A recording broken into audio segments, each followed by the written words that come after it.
Semana 7. Filosofía clásica. Platón y los dos mundos. El marco el pensamiento occidental y sedimentaron el pensamiento de hoy. Cuerpo y alma separado. Filósofo que se negaba a ser filósofo, era poeta. Fue discípulo de Sócrates.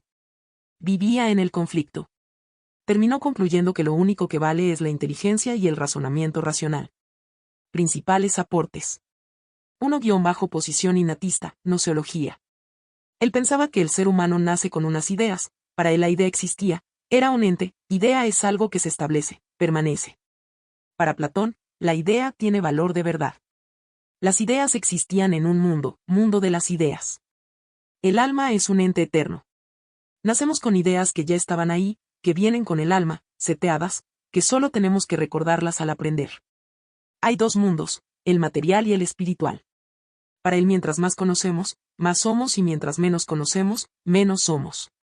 El ser es la idea por sobre todas las ideas, que es la idea del bien, que es distinto de lo bueno.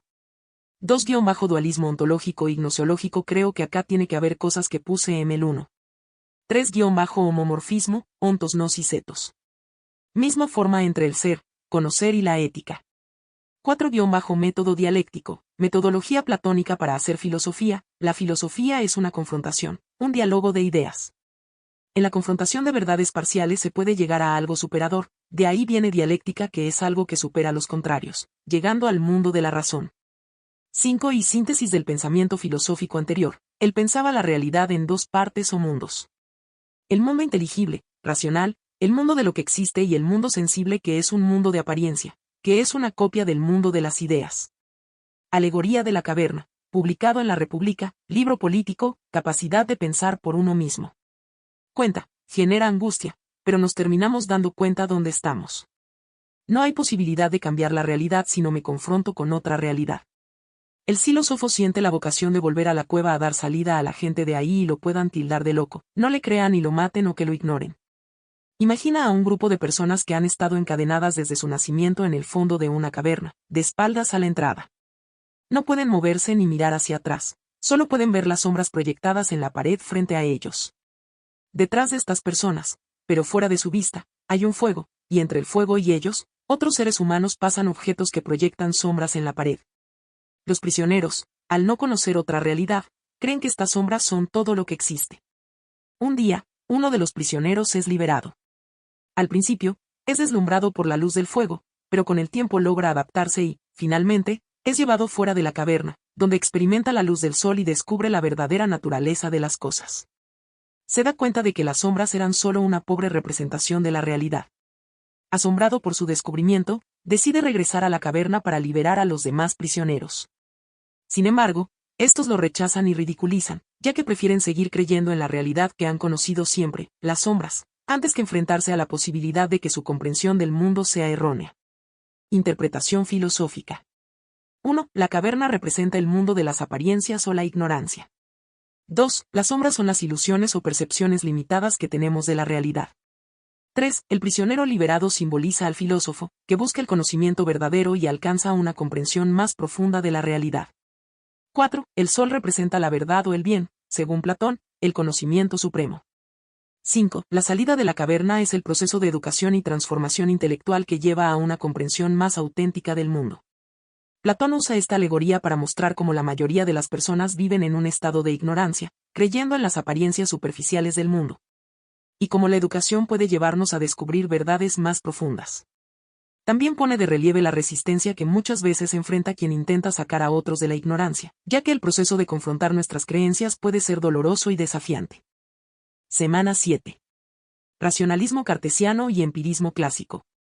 René Descartes, creador de la filosofía racionalista en Francia, aunque ya había autores racionalistas. Primer filósofo moderno. Siglo XVII. Racionalismo, importancia de la razón en la adquisición del conocimiento. Empirismo, importancia de la experiencia y la percepción. Buscó un principio evidente en el cual avalar su filosofía, duda de todo, como la filosofía en sus inicios. Roma no estaba culturizado hasta que se encuentra con la cultura helénica, y esa influencia hace nacer la cultura grecolatina. Llegan a compartir mismos dioses, Júpiter igual a Zeus.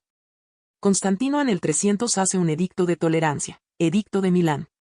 Edad Media o Edad Oscura, 10 siglos.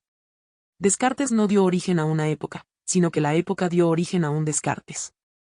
El quiebre con la Edad Media y el teocentrismo sucedió a partir de la creación de la imprenta, Gutenberg, 1440 después de Cristo, y del movimiento conocido como Reforma Protestante del siglo XVI, cuyos exponentes más conocidos fueron Lutero, Calvino y Zwinglio. A su vez cobró predominancia la vuelta a las lenguas originarias del texto bíblico, sobre todo el griego, y la publicación del primer NT griego de parte de Erasmo de Rotterdam. Críticas al saber medieval. El monopolio del saber. Exclusivismo y verticalismo. Campesinado y señores feudales. El teocentrismo. Lo sagrado y lo profano. Método escolástico. El humanismo clásico. Antropocentrismo. Naturalismo. Crítica al método escolástico. 1. Criterio de autoridad. La Iglesia, tradición. La Biblia. Aristóteles. 2. El verbalismo.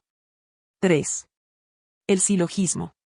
La escolástica, escolar, una corriente teológica y filosófica medieval que utilizó parte de la filosofía grecolatina clásica para comprender la revelación religiosa del cristianismo. Fue la corriente teológico-filosófica predominante del pensamiento medieval, tras la patrística de la antigüedad tardía, y se basó en la coordinación entre fe y razón, que en cualquier caso siempre suponía una clara subordinación de la razón a la fe. Filosofia ansilla teologie, la filosofía es sierva de la teología. La duda metódica. Características. Metódica. Universal. Hiperbólica. Crítica al conocimiento sensible. El conocimiento sensible como engañoso. Distinción entre sueño y vigilia. Crítica al conocimiento racional. La finitud de la razón. La posibilidad del error. La falibilidad del conocimiento. El genio maligno. Si ni el conocimiento racional ni el conocimiento sensible se puede sostener por sí mismo, ¿qué es lo claro y lo distinto? No hay nada evidente, todo necesita una elaboración posterior y todo se afianza en creencia, todo se afianza en algo a posteriori y en algo enseñado. ¿Qué es lo verdadero? Y en esta búsqueda de qué es lo verdadero se da cuenta de algo y es de que él está pensando, y aquí Descartes es una diferencia entre el contenido del pensamiento, que es todo lo que venimos charlando recién, y el hecho de pensar, que habla de la forma. Podemos dudar de todo cuando esté en el contenido del pensamiento, puede ser verdadero o no, pero el hecho de pensar no podemos dudar. Si alguien viene y me dice su idea, yo puedo dudar de su idea, pero no puedo dudar que la pensó. No puedo dudar que está pensando, y a eso vez está pensando existe porque hay algo que ejecuta la acción del pensamiento y es un sujeto, y a esto Descartes va a llamar yo. Vale decir, Descartes lo que hace es introducir el yo con instancia psíquica en la historia de la filosofía, y lo hace a través de la famosa frase cogito ergo sum, que en latín significa pienso luego existo. Pensar implica existir. Sí. Yo pienso, entonces existo. Hay una implicancia lógica. Pensar habla de existir, existo porque pienso. Entonces aparece una suerte de unidad no muy presente también en Parmenides, en donde pensar es existir y ser, y eso es ser existir, y aquí aparece lo que es el surgimiento. Racionalismo, porque ¿qué es lo que va a determinar nuestra existencia? Nuestra actividad de pensamiento ejecutada por nuestro yo. Entonces a partir de este momento Descartes va a situar dos sustancias, dos elementos aparte de los cuales se compone toda realidad. Para Descartes, el yo es la sustancia pensante, por lo tanto el cuerpo queda en el mundo de lo físico, del espacio donde están estos cuerpos. Dualismo de Descartes, mente/cuerpo. El primer principio, la verdad absoluta, es que mi capacidad de ser reside en mi pensamiento, en la razón. Esta le da validez óntica a mi existencia. Principio de identidad entre pensar y ser. Teoría de las cosas, res. Res absoluta o res cogitans infinita. Eliminación del genio maligno. Dios como aval del sistema cartesiano. La perfección de Dios implica la existencia de su idea en nuestra conciencia. Argumento ontológico, Dios existe, dado que no existir implicaría carencia, y, por ende, imperfección. Imposibilidad de ser engañados. La razón como único elemento viable para el conocimiento. Principios del racionalismo. 1. La realidad misma tiene estructura racional. 2. La razón como facultad independiente de la experiencia. 3. Dios como garantía del conocimiento. Empirismo. Empiristas se oponen a Descartes, racionalistas. Siglo XVI. John Locke. Inductivismo. Para investigar los objetos debemos ir a los objetos. Aristóteles era realista, apostaba al lugar del objeto en el proceso del conocimiento y también fue empirista. Porque apelaba a la experiencia para desarrollar conocimiento y no a la mera abstracción filosófica o deductivista. Él decía que la verdad de las cosas las tenemos que buscar en las cosas. Y desarrolla un método para esto. Inductivismo: tomar un X número de casos a partir de UA muestra que tomo de la realidad y de ahí abstraigo una ley general de ese objeto y produzco el conocimiento. De algo particular abstraigo una característica o ley general de esos objetos. El método inductivo va de lo particular hacia lo general y produzco conocimiento. Es un método estadístico, es probabilístico, genera una probabilidad. Aunque la razón sea muy buena, Descartes, si no tenemos objetos a la cual aplicar nuestras deducciones y nuestra forma de pensar sería vano. Los empiristas se centraron en la teoría del conocimiento y no en otras subdisciplinas filosóficas. ¿Qué es lo que existe? Martin Heidegger. Por ejemplo, como el alma no la puedo determinar, no existe. Las creencias no son realidades. El yo es una creencia humana, no es una realidad contundente. Él decía también que si el mundo existe no lo podemos determinar, porque siempre lo vemos desde nuestra forma de pensar. No lo conocemos tal cual es, sino como podemos y queremos. Para él lo único que existe son las creencias, porque es lo único que sostiene al ser humano y nosotros las sostenemos. Teoría de las percepciones. Las creencias surgen de las percepciones. Todo conocimiento viene de las percepciones, lo que adquirimos de nuestros sentidos. Para los racionalistas el conociendo es a priori, independiente de la experiencia, pero los empiristas, Heidegger, van a defender una postura a posteriori, dependiente de la experiencia. El ser humano depende de la experiencia porque es a partir de la experiencia y del contacto con los elementos que arma sus creencias y luego su realidad. Dos tipos de percepciones: impresiones internas, un dolor, un calor, lectura de nuestro cuerpo, aún emocional. Y las impresiones externas, gusto, tacto, etc. Ideas, o derivadas, se constituyen a partir de la imaginación y de las leyes de asociación.